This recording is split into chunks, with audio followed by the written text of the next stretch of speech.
তীব্র গরমের মধ্যে নাটোরে দিনরাত মিলিয়ে দীর্ঘ সময় ধরে লোডশেডিং চলায় চরম ভোগান্তিতে পড়েছেন জেলার সাধারণ মানুষ। অসহনীয় গরমে বিদ্যুৎ বিভ্রাটে ঘুম, পড়াশোনা সহ দৈনন্দিন জীবনযাত্রা ব্যাহত হচ্ছে। বাধাগ্রস্ত হচ্ছে অফিস, আদালত এবং ব্যবসা বাণিজ্য। পল্লী বিদ্যুতের গ্রাহকদের অভিযোগ, দিনরাত মিলিয়ে প্রায় ১৬ ঘন্টা পর্যন্ত লোডশেডিং দেওয়া হচ্ছে। এতে শিক্ষার্থীদের পড়াশোনা ব্যাহত হচ্ছে, রাতের ঘুম নষ্ট হচ্ছে এবং শিশু ও বয়স্কদের নিয়ে চরম দুর্ভোগে পড়েছেন পরিবারের সদস্যরা। দ্রুত এই সংকট নিরসনে কার্যকর উদ্যোগ নেওয়ার দাবি জানিয়েছেন তারা। বিল এত বেশি বিল আসে, বিল নেন কিন্তু কারেন্ট তো নাই।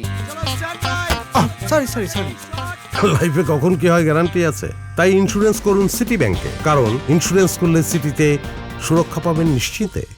ছেলে মেয়ে পড়ালেখা করতে পারতেছে না, নিজেরা গরমে অতিষ্ঠ, ছোট শিশু বাচ্চাদের নিয়ে যে কি অতিষ্ঠ সেটা বোঝানোর মতন পরিবেশ নাই। বিদ্যুৎ যে সময় যেটুকু পাই তার চেয়ে বেশি সময় চলে যায়। লোডশেডিং এর প্রতিবাদে সামাজিক যোগাযোগ মাধ্যমে ক্ষোভ প্রকাশ করেছেন অসংখ্য গ্রাহক। অনেকেই মানববন্ধন, মহাসড়ক অবরোধ এবং পল্লী বিদ্যুৎ কার্যালয় ঘেরাও কর্মসূচির হুমকিও দিচ্ছেন। পরিস্থিতি এমন পর্যায়ে পৌঁছেছে যে মিটার রিডিং নেওয়া কিংবা লাইন মেরামতের কাজে মাঠে গেলেও উত্তেজিত গ্রাহকদের তোপের মুখে পড়তে হচ্ছে পল্লী বিদ্যুতের কর্মকর্তা কর্মচারীদের। কয়েকদিন আগে ক্ষুব্ধ গ্রাহকরা সাব স্টেশনের সামনে বিক্ষোভ করলে 999-এ ফোন করে আইন শৃঙ্খলা বাহিনীর সহায়তায় পরিস্থিতি নিয়ন্ত্রণে আনা হয়। নাটোরের শিল্প, ব্যবসা ও সাধারণ মানুষের ক্রমবর্ধমান বিদ্যুৎ চাহিদা পূরণে অতিরিক্ত ২০ মেগাওয়াট বিশেষ বিদ্যুৎ বরাদ্দ চেয়ে বিদ্যুৎ, জ্বালানি ও খনিজ সম্পদ মন্ত্রীর কাছে যৌথভাবে চিঠি দিয়েছেন নাটোর ২ আসনের সংসদ সদস্য ও জাতীয় সংসদের whip advocate M Ruhul Kuddus Talukdar Dulu, Natore ৩ আসনের সংসদ সদস্য আনোয়ারুল ইসলাম আনু এবং নাটোর ৪ আসনের সংসদ সদস্য আব্দুল আজিজ।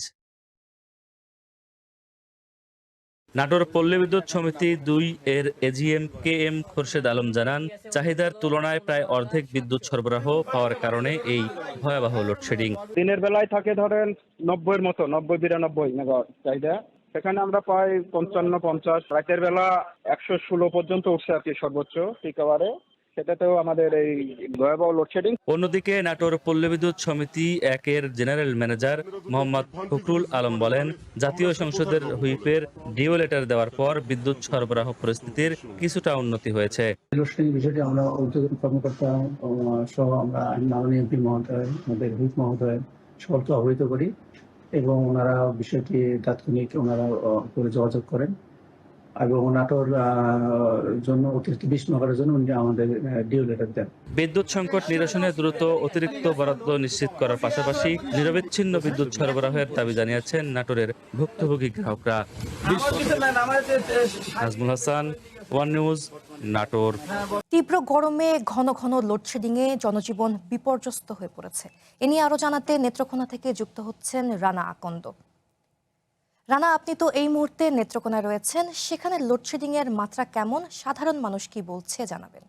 যেমনটা বলছিলেন সঙ্গীতা, নেত্রকোনায় গত এক সপ্তাহে প্রচন্ড তীব্র গরম ছিল। সেই গরমে মানুষের জনজীবন কিন্তু অনেকটাই বিপর্যস্ত।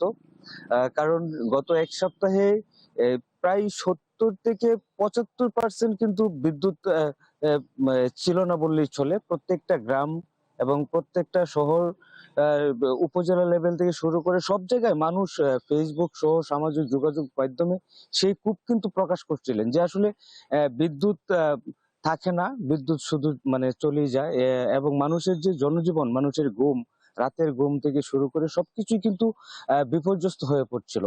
তো আমরা কিন্তু পল্লী বিদ্যুতের যে এই জেনারেল ম্যানেজার রয়েছে আকরাম হোসেন, ওনার সাথে কিন্তু কথা বলেছি। আমরা জানতে পেরেছি নেত্রকোনার ১০টি উপজেলায় ৬,২০,০০০-এরও বেশি কিন্তু গ্রাহক রয়েছেন।